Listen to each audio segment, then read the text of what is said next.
Hey yo, ladies and gentlemen, yeah, this is Lil Kim. You ready to go? Put your hands up. Yeah, show me what you got.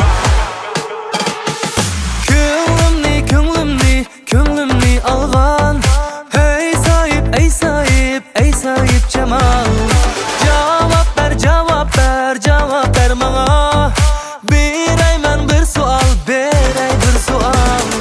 Haysi o güzel cananım benim, ahdiga sadık, çin yarım benim.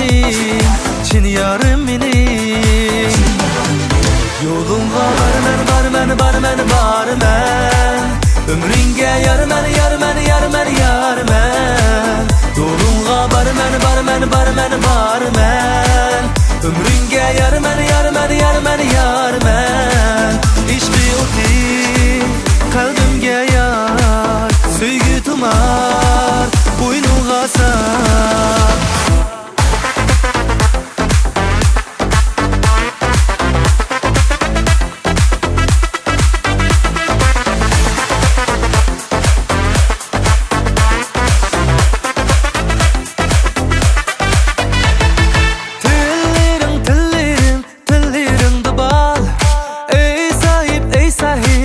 Sahip Cemal, mihnetin güzel koynada, tapaylı kamal.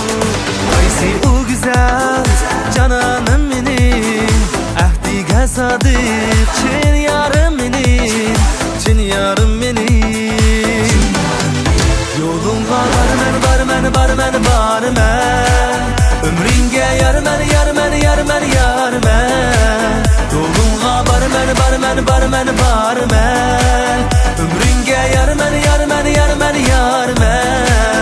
İşte o ki kalbimge yar, söygü tumar, boynumga sar. Meni sakla çok olma, yolumda tabi yolunu kokma çok olma, inandırma. Kolumunu vermana dermanı, sözünü anlay, bu sevgimiz tut beri kalayma. Tarıştemsen, en güçlersen, yenimde memleket medyada güzelimsen. Yoluna barma, tabi yolunu yarıma, ama o sözü bakarsan hiç yolum çalime. Haysi o güzel cananım benim, ahdiga sadık, çin yarım benim.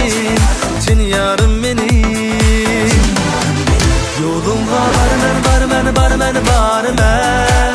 Ömrünge yarmen. Yolumga barmen. Ömrünge yarmen.